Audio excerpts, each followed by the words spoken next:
mayo ha sido instaurado por el Consejo de Ministros en el año 2019 como el Día de Homenaje a los españoles deportados y fallecidos en el campo de concentración de Mauthausen y en otros campos de concentración, así como de homenaje a las víctimas del nazismo de España. El día elegido, 5 de mayo, coincide con el día de liberación por parte de las tropas aliadas en 1945 del campo de concentración de Mauthausen. Sabemos que en ese campo de concentración estuvieron internas aproximadamente 7.500 personas españolas. Muchas de ellas eran republicanos que al final de la Guerra Civil se vieron obligados a dejar España y lo hicieron desprovistos de su nacionalidad española por una decisión del gobierno franquista. Fueron declarados apátridas. Estas personas, hombres, mujeres, niños y niñas, sufrieron innumerables vulneraciones de derechos humanos y 5.117 perdieron su vida allí. Desde la Federación Socialista Asturiana queremos hacer un reconocimiento a la vida de estas personas porque sabemos que su vida fue un ejemplo de defensa de la libertad y la democracia. La Ley de Memoria Histórica nos dice que debemos conocer, reconocer y poner en valor la vida de estas personas que sufrieron los agravios de la dictadura y de la Guerra Civil Española. Me gustaría tener un especial reconocimiento para los 187 asturianos que fueron deportados, que sabemos que hoy fueron deportados. No podemos olvidar que conocer nuestra historia es la única vacuna que existe para que situaciones tan terribles como las vividas no se vuelvan a producir y para que nuestra democracia sea fuerte.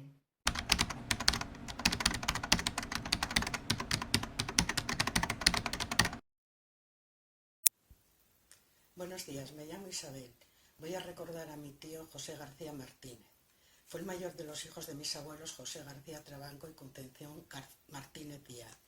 Nacido en Gijón, en el barrio del Natahoyo, a las 20 horas del día 23 de julio de 1913. Inscrito en el Registro Civil de Gijón y bautizado en la Iglesia de la Caridad de Algeciras, Cádiz. Era soltero. Después de la Guerra Civil Española pasó a Francia. Con la ocupación de Francia en 1940 queda bajo el dominio nacional socialista. Más de 7.000 españoles y miembros de las brigadas internacionales que lucharon por la República Española son enviados a los campos de concentración de Mauthausen y Hausen. Para 1942, 4.400 de estos prisioneros habían fallecido.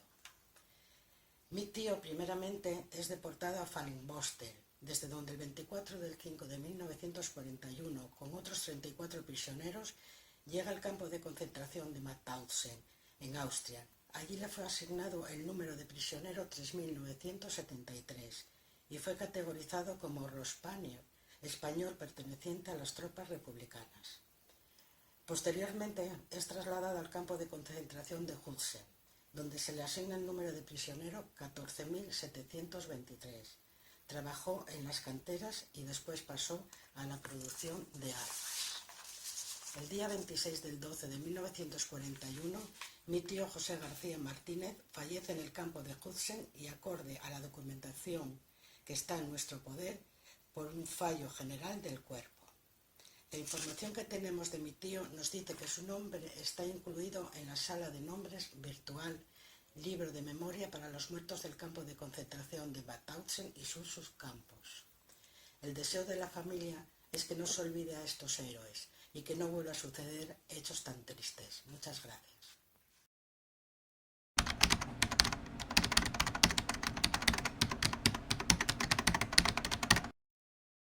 ¿Empiezo? Sí. Me llamo Rosario Sánchez López.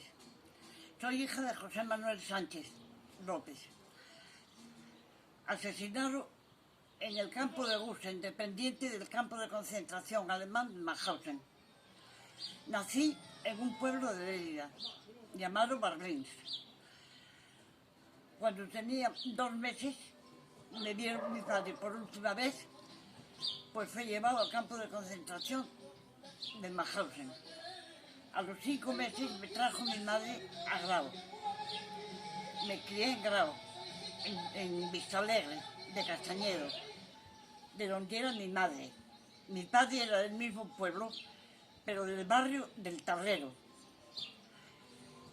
Él murió en Hausen en el año 42, estando en Mauthausen desde diciembre del año 40. ¿Y tuviste la oportunidad de ir? Tuve la oportunidad de ir mi madre y yo en el año 83. Y en el año 90 fuimos un grupo de asturianos teniendo la suerte de que el Ayuntamiento de Grado me pagaba el viaje.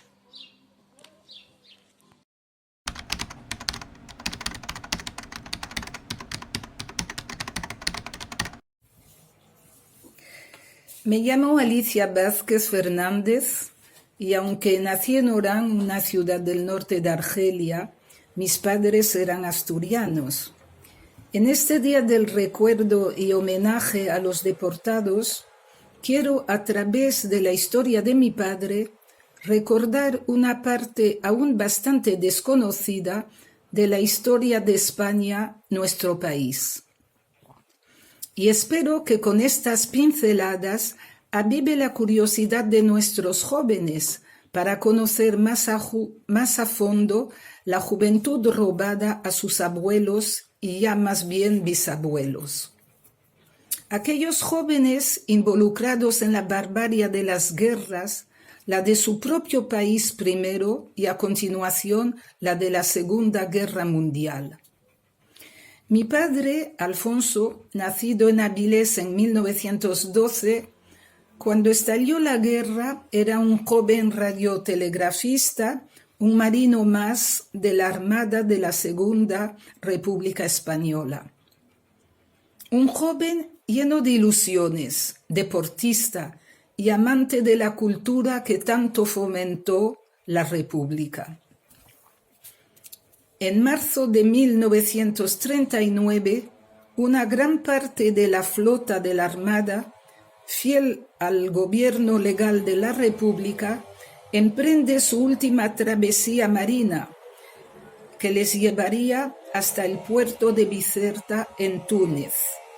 5.000 marinos desembarcan y son trasladados sin apenas comida, sin mantas, en vagones de mercancía en lo que sería su primer campo de concentración, el de Mejeri-Cebeús, a 400 kilómetros de Bizerta, al sur de Túnez, rayando con el desierto. Allí la temperatura oscila de los 40 grados durante el día a los 0 grados durante la noche.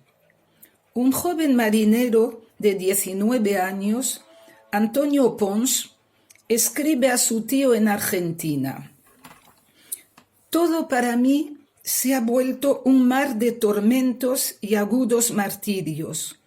Es tal el hambre que paso, calor, mal dormir, preocupaciones, que hay momentos que no sé lo que me digo. Nunca creí llegar al extremo este. Estoy convencido que ya no existe humanidad. Nosotros que hemos luchado por una causa justa y noble, y después de millones de traiciones por las naciones que se dicen llamarse democráticas, nos mandan a un campo de concentración a que terminemos de morirnos de asco y desprecio. Pero en este campo de Mejeri-Cebeús no acabarían las miserias de estos marinos y del resto de exiliados que llegarían a tierras argelinas en el éxodo final desde Alicante y otros pueblos costeros del sur. Con la Segunda Guerra Mundial declarada, se abren más campos de concentración, repartidos de Marruecos a Túnez, pasando por Argelia, con misión de prolongar las líneas férreas del Transahariano, cementerio paralelo de hombres, prisioneros tanto de su suerte como de la administración petenista francesa. Por todos pasaron en un trasiego lamentable los restos humanos de aquella flota de la República. Algunos de estos marinos fueron muertos a palos. Señala Paco Díaz en sus memorias que compartió con mi padre y que edité en el libro Evasión, que a continuación les enseño. Mejeri-Cebeús, Camorán, Buarfa, Colombechar, Meknès son unos de los nombres menos conocidos porque situados en África, de los campos de concentración por los que pasaron nuestros exiliados. Pero en estos días, en este día, mejor dicho, hay que recordar que también en la España franquista existieron campos de concentración, como el campo de Rota en Cádiz, donde fueron a parar algunos marinos que creyeron en la promesa de una amnistía que les ofrecían y aceptaron volver a su patria. En un estudio parcial de solo 150 casos, se puede afirmar que se ejecutaron 24 condenas a muerte y 24 condenas a cadena perpetua, entre otras. Es aquí el pequeño resumen de esta historia sobre los campos de concentración que quise poner en vigor y sobre todo recordar y que sirva en un futuro para todos los jóvenes, para nuestros futuros políticos de todo el mundo, a erradicar totalmente estos tipos de campos que aún en estos momentos existen en el Oriente Medio y los tenemos casi olvidados. Al principio de esta intervención señalé que nací en Orán, Argelia, y creo que con el relato se entiende el por qué nací allí. Mi padre fue uno de los exiliados, pasó por campos de concentración y al final se asentó en Orán. Buenas tardes. Muy bien.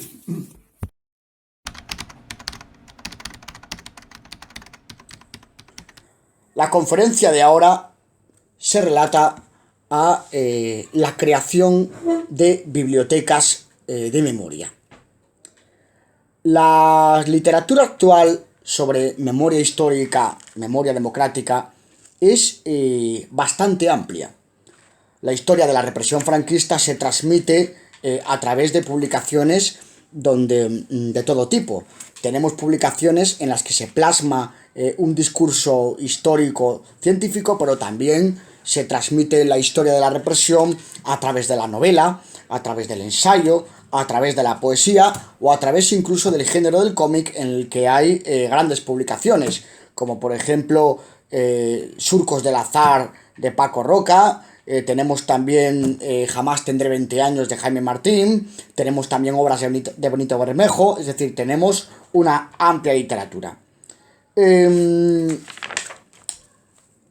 Todas estas publicaciones, todas estas obras han configurado a día de hoy un gran volumen de ellas.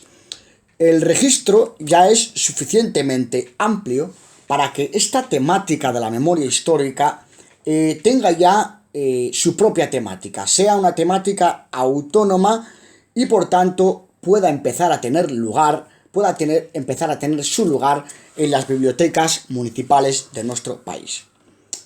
Es una gran idea dedicar espacios a las bibliotecas dedicadas a la memoria. ¿Por qué? Porque se trataría de organizar una bibliografía con títulos relacionados con la memoria histórica desde muy distintas perspectivas, es decir, represión franquista, hablamos de la mujer durante el franquismo, represión de los homosexuales durante el franquismo, historias relacionadas con la propaganda ilegal. Tenemos muchísima temática dentro de la memoria histórica y por tanto se pueden empezar a organizar espacios en bibliotecas para este fin. Este tipo de iniciativa, donde se busca bibliografía específica para colocar en un rincón de una biblioteca, no es nuevo. Si nosotros paseamos por las distintas casas del pueblo que encontramos en Asturias, por ejemplo, la Casa del Pueblo de Pola de la Viana, una de las más importantes, o la misma Casa del Pueblo de Barredos, que está al lado, pues encontramos bibliotecas centradas en temas políticos, centradas en temas sociales, centradas en temas de historia del movimiento obrero. Además, dichas bibliotecas durante un buen tiempo tuvieron una gran actividad cultural. Se hacían cursos y clases de ajedrez y se respiraba una atmósfera muy agradable. todavía se sigue respirando porque en estas casas del pueblo todavía están accesibles estas publicaciones en estas bibliotecas. La creación de bibliotecas de la memoria hace que la memoria tenga más importancia. Es decir, el hecho que en una biblioteca municipal dediquemos publicaciones de este tipo hace que más población, que más gente pueda llegar a ella, encontrándola en un rincón específico de la institución municipal como es una biblioteca. Alrededor de estos rincones de memoria se pueden organizar clubes de lectura para darle difusión y además, ya que estamos en el mundo de la cultura audiovisual, a estas bibliotecas se pueden introducir películas relacionadas con la memoria histórica en España.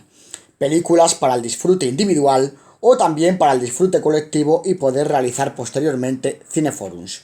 Crear una vida en torno a la memoria y que la gente se pueda implicar más a la memoria, porque además, como se pueden incluir bibliografía, libros o películas de muy distinto tipo dentro de lo que es la memoria histórica, pues habrá opciones para todos los gustos. En Pueblo de la Viana creamos y configuramos un rincón de este tipo en la biblioteca que se llama Peter Gynt. Lo llamé Peter Gynt en honor a uno de los niños del gueto de Theresienstadt que fueron asesinados en Auschwitz durante el Holocausto. Se incluyeron libros relacionados con la memoria histórica en España y también relacionados con la memoria del Holocausto. ¿Por qué? Porque muchas veces la memoria histórica de España y la memoria del Holocausto se solapan. Por ejemplo, los deportados de Mauthausen, los deportados que llegaron a Mauthausen eran personas que huían de la represión franquista y en Francia se encontraron con la represión del Tercer Reich, carecieron de cualquier tipo de protección diplomática y acabaron siendo víctimas del holocausto nazi. Es decir, holocausto nazi y régimen franquista se solapan. Cuando hicimos la inauguración del rincón, contamos con la presencia de la comunidad judía del Principado de Asturias y su presidenta Aida Zoransky, y también contamos con un concierto de música sefardí bastante solemne.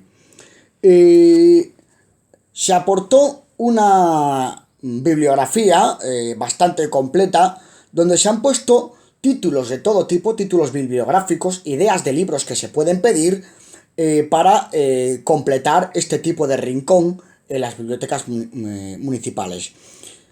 Cuantas más bibliotecas se puedan sumar, pues más extenderemos la cultura de la memoria histórica. Estoy dispuesto a ceder toda la bibliografía que había preparado para tal fin.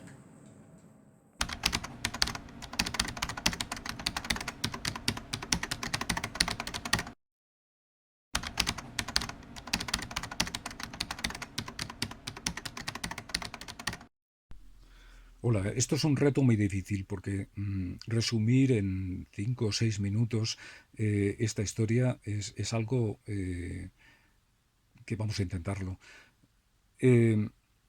Hubo unos 7.000 españoles que fueron deportados, algo más de 7.000 que fueron deportados al campo de Mauthausen y algo más de 2.000 que fueron deportados al resto de los otros campos.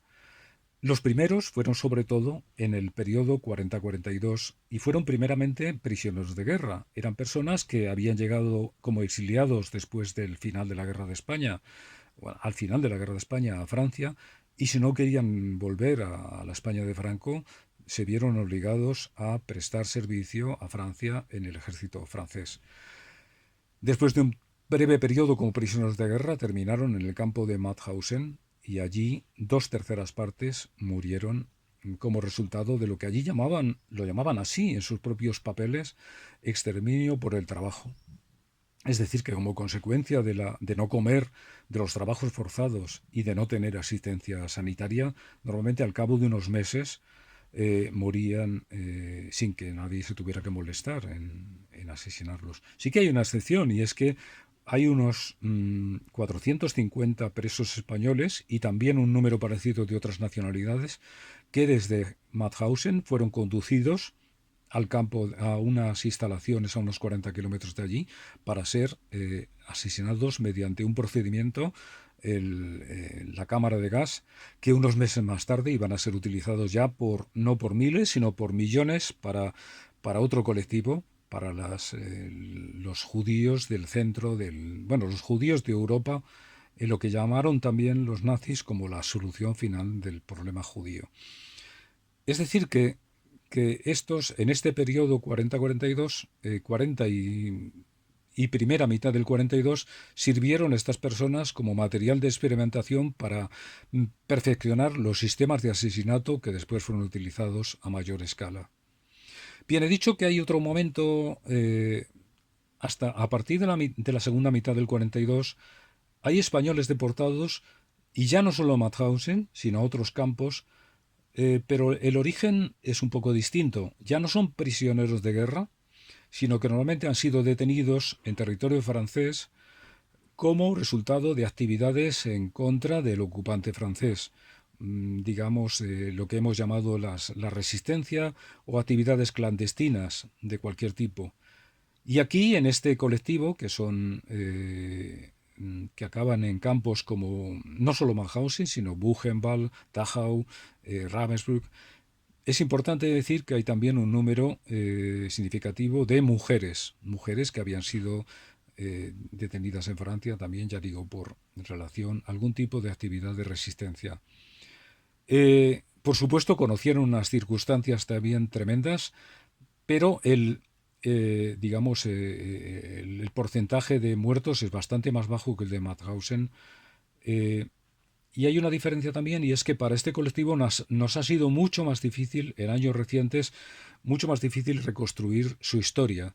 ¿Por qué? Porque en Mauthausen, primero, por el origen, eran prisioneros de guerra y todo, digamos, había estado relativamente arreglado. En un primer momento habían estado en manos del ejército regular alemán y después ya no, pero digamos, había... Y además, dado el final que tuvo Mauthausen, se había conservado una parte importante de la documentación, lo cual también es mérito de algunos presos y en concreto de algunos presos españoles. Para los otros campos todo es mucho más difícil, y entonces a estas alturas todavía, hasta conocer la identidad de las víctimas españolas es particularmente difícil. ¿Qué podríamos decir también como significativo? Pues pienso que una cosa importante es si nos situamos cuando terminó ya todo esto, cuando la Alemania nazi fue derrotada en mayo del 45. Por supuesto, la mayor parte de los supervivientes españoles no regresaron a España, no estaban en condiciones de volver, y los poquitos que volvieron al cabo de un tiempo más o menos breve, los poquitos que volvieron tampoco estaban en condiciones de ser escuchados. Era impensable. Entonces, esto tiene sus consecuencias también para la memoria de estos hechos en la sociedad española. Es muy significativo, por ejemplo, que el primer monumento que recuerda en Mauthausen a los españoles que pasaron por allí fue erigido a mediados de los años 60 y promovido desde Francia por los supervivientes españoles con la ayuda de las organizaciones francesas. Y bueno, también es muy significativo que tuvieron que pasar muchos años para que las autoridades españolas estuvieran presentes en los homenajes, en las conmemoraciones del campo de Mauthausen. Y esto también nos recuerda que la memoria de estas personas y la historia de estas personas ha sido algo muy difícil ha sido muy difícil que la sociedad española recuperase la capacidad de que esto fuera conocido y de que tuviéramos conciencia de lo que había ocurrido con estas personas. La paradoja es que cuando esto ha ocurrido, o cuando esto ha empezado a ocurrir, la mayor parte de los supervivientes ya estaban desapareciendo. Cuando digo estas palabras, creo que queda ahora mismo solo un superviviente español de Mauthausen que significativamente vive en Francia, porque la mayor parte de ellos no volvieron nunca o volvieron ya solo esporádicamente y muy tarde a su país. Bueno, dentro de lo que podemos hacer, y aunque sea, digamos, una constatación triste, hemos podido hablar de esto, hemos podido conocer esto cuando ya casi ninguno de ellos quedaban, pero bueno, mejor tarde que nunca, ¿no?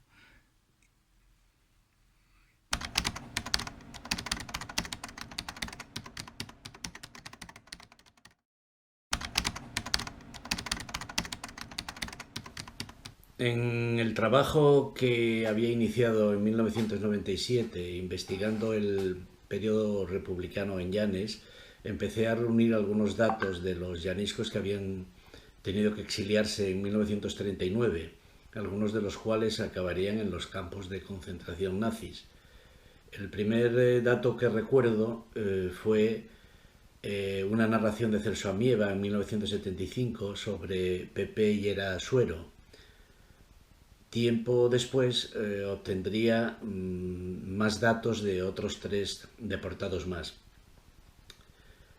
Cuando posteriormente se hizo la exposición y el catálogo de Llanes y la Segunda República, en el apartado de El triste fin de los republicanos llaniscos, no incluía ninguno de los 4 de los que tenía entonces noticias, y fue Pepe Verdalles quien me puso una amigable tarea, podemos decir, de suplir esa laguna e investigarlos.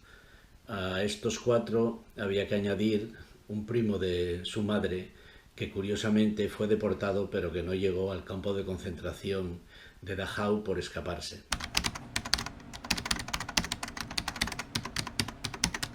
Emilio Baldajos nació en Llanes y siguió la profesión de su padre. Eran tipógrafos en alguna de las imprentas de la localidad y también en Cangas d'Onís, donde residía la familia compuesta por 8 hermanos. De filiación política libertaria, tuvo también alguna inclinación literaria, porque lo encontramos en el frente del Pontón, publicando como corresponsal de guerra en la revista Boletín Covadonga del Frente Popular de Cangas de Onís. Murió en el campo de Gusen en 1942 a los 31 años, y el relato familiar dice que fue arrojándose contra una alambrada. Dejó esposa y una hija. Pepe Llera Suero, de Barru, a quien el poeta Celso Amieva tenía como primo, se había alistado sin haber cumplido los 18 años en la brigada de Baldomero Fernández Ladreda, al paso del frente de guerra por Llanes. En concreto, pude escuchar de labios de su hermana que se había alistado en Balmori en concreto. Su itinerario, como el de tantos otros, fue, al finalizar la guerra, Gijón, pasa a Francia, a Cataluña, él en concreto al campo de Saint-Cyprien. Posteriormente estuvo en una compañía de trabajadores extranjeros, posteriormente en el Stalag de Fallinbostel, y de ahí fue conducido a Mauthausen. Él murió también en el subcampo de Gusen en la primavera de 1941, cuando contaba 21 años. De él dice el poeta y vecino Celso Amieva, en un poema elegíaco, lo siguiente: allá por el cielo de Austria, con rumbo a tus ideales, humo que fue Pepe Llera, te evadiste en espirales.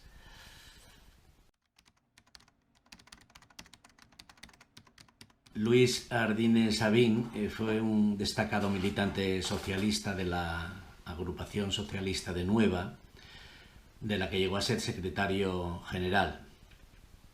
Ocupó diversos cargos orgánicos en el Partido Socialista y perteneció también a la Unión General de Trabajadores.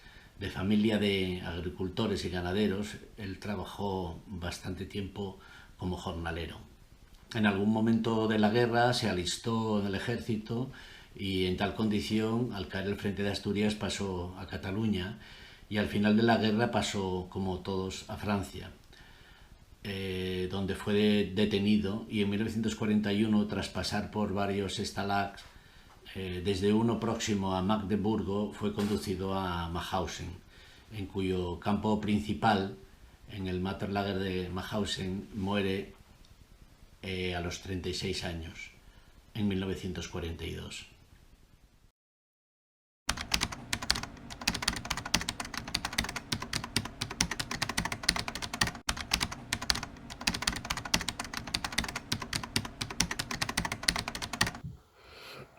Buenas tardes. Un honor estar aquí también hoy. Todo lo que sea participar en cualquier tipo de acto del tipo que sea para homenajear a las personas que primero aquí en Asturias lucharon por la libertad, por la democracia, por un gobierno legítimamente salido de las urnas contra un golpe de Estado militar y una futura dictadura, que después tuvieron que exiliarse huyendo de la represión, y que allí, en el país donde se refugiaron, se unieron en una segunda guerra luchando por los mismos ideales que habían luchado aquí en Asturias y en España. Estas personas, muchas de ellas, acabaron en campos de exterminio nazi. Conocemos muy bien todos la historia de estos campos a través de películas. Se habla mucho del genocidio a los judíos, pero muchas veces nos olvidamos de que aquí, al lado de casa, tenemos vecinos que son los hijos de aquellas víctimas. Es la primera vez que el Gobierno de Asturias hace un homenaje. No es el homenaje que habíamos previsto, ni el que nos hubiese gustado hacer, pero sí que supone un punto de inflexión, porque la memoria democrática en Asturias, en esta legislatura, con el apoyo de todo el gobierno, con el apoyo del presidente, que siempre ha estado muy involucrado en estos temas, va a dar muchos pasos hacia lograr ese momento en que la verdad, la justicia y la reparación sea un hecho. Gracias.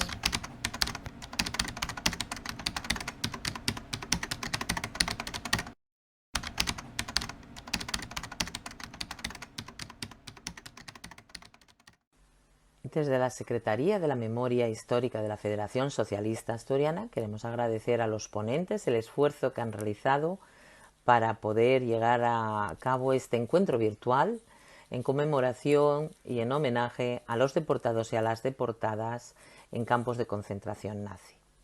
Agradecer no solo los esfuerzos técnicos, sino también el lanzarse a esta nueva experiencia que pueda permitir que en día tan señalado como el 5 de mayo la memoria no se paralice, que podamos compartir con todos vosotros y vosotras el conocimiento que atesoran personas como Benito Bermejo, que lleva más de 15 años investigando a las personas de la deportación, que ha provocado una película tan maravillosa como El fotógrafo de Mauthausen, o el trabajo realizado por Adrián Sánchez, que nos da a conocer la biografía necesaria, básica, que todo biblioteca, centro, agrupación sería deseable que pudiera disfrutar. José Luis Villaverde, un gran estudioso de los deportados llaniscos, y, cómo no, a las víctimas, a los familiares. Hablo de Isabel, Rosario, Alicia. Sin ellos la memoria no sería posible, y gracias a ello, a pesar de las trabas y de la insatisfacción continua que significa trabajar el mundo de la memoria histórica, hoy damos un paso más. Os agradezco no solo el trabajo, no solo los vídeos, el esfuerzo técnico, sino esta actitud de que la memoria es un paso indispensable en aquellas personas que tenemos la responsabilidad de luchar por una democracia, y sabiendo que está en nuestras manos el que se repita los horrores del fascismo o parar y disfrutar de una democracia. Espero que mañana cada uno de nosotros nos acordemos de aquellas personas que han luchado por nosotros, por la libertad, por la democracia. Y sin duda nuestros asturianos y asturianas deportados en los campos nazis merecen que leamos sus vidas, que veamos los documentales y que sepamos su historia. Gracias.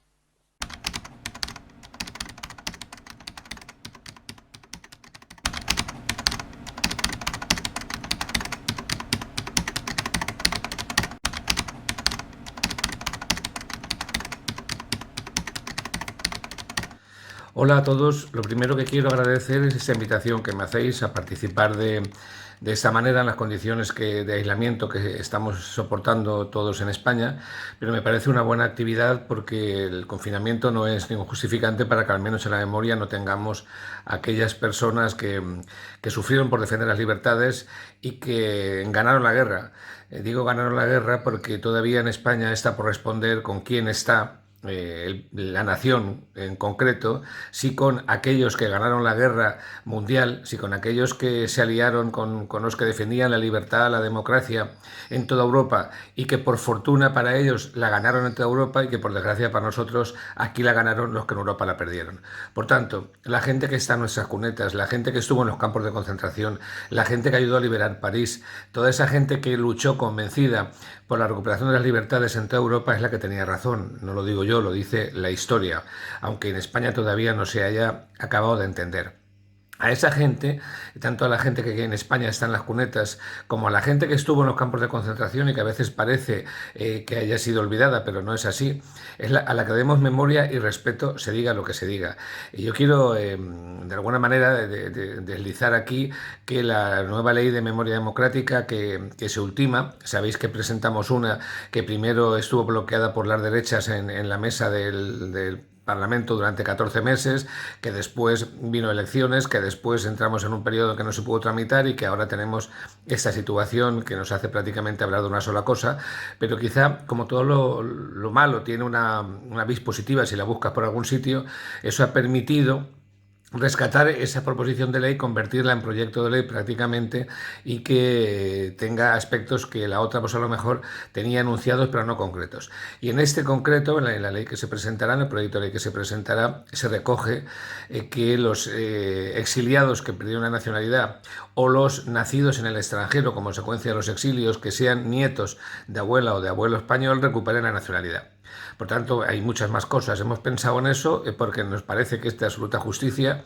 Una buena parte de la gente que perdió la nacionalidad o que perdió la posibilidad de nacer en España no fue por voluntad o por necesidad de trabajo, fue simplemente por necesidad de libertad y porque la dictadura les oprimía en su país.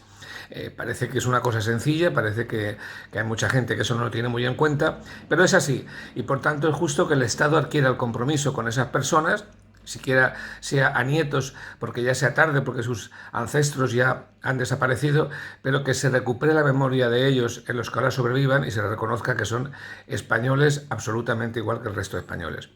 Habrá otras novedades en esa ley que lo que viene simplemente es a rescatar la memoria, a plantear justicia, a plantear verdad y a plantear reparación en la medida que se pueda. Sin olvidarnos, por supuesto, de que todavía tenemos que rescatar a compatriotas en las cunetas tantos años después y después de 41 años de democracia. Cuando hablan de que estamos abriendo heridas, yo les digo que no, que las estamos cerrando, porque esas heridas, tanto los que estuvieron fuera como los que están en las cunetas, no han estado nunca cerradas. Las vamos a cerrar cuando pongamos en paz la justicia, la verdad y la reparación que estas víctimas merecen. Supongo que este año, al igual que otros años, haremos las celebraciones en París para conmemorar a aquellos españoles que están doblemente perseguidos aquí en España por la dictadura y luego fuera por los nazis, que a pesar de eso se enrolaron en la liberación de París. Y además creo que tenemos previsto que en la Embajada Española se haga un acto de homenaje cuando todo este problema que ahora nos afecta escampe, para reconocer realmente a toda la gente española que estuvo luchando fuera o simplemente que estuvo perseguida y que no pudo, o que murió fuera de su patria, fuera de su casa, fuera de los suyos, solo por estar aferrado a la bandera de la libertad, que es lo que había que defender en aquel momento, como es lo que hay que defender en este momento. Porque que a nadie se le olvide que esta memoria, si sirve de algo, es para recordar que sobre ese pasado que ha existido estamos construyendo nuestro presente y que nuestro presente tiene amenazas visibles, y no hace falta que lo diga yo, lo veis cada día. Esta pandemia ha valido para ver que había mucho fascismo latente que ahora se está haciendo evidente, pues para recordar que ahora mismo tenemos algunos problemas con otras características, con otros elementos de lucha, pero muy similares a los que ellos sufrieron, y que no podemos bajar la guardia y que no podemos estar pensando que todo esto ya pasó y que nunca puede volver a pasar. Hay historias que se repiten y la única manera de no repetirlas es guardar memoria.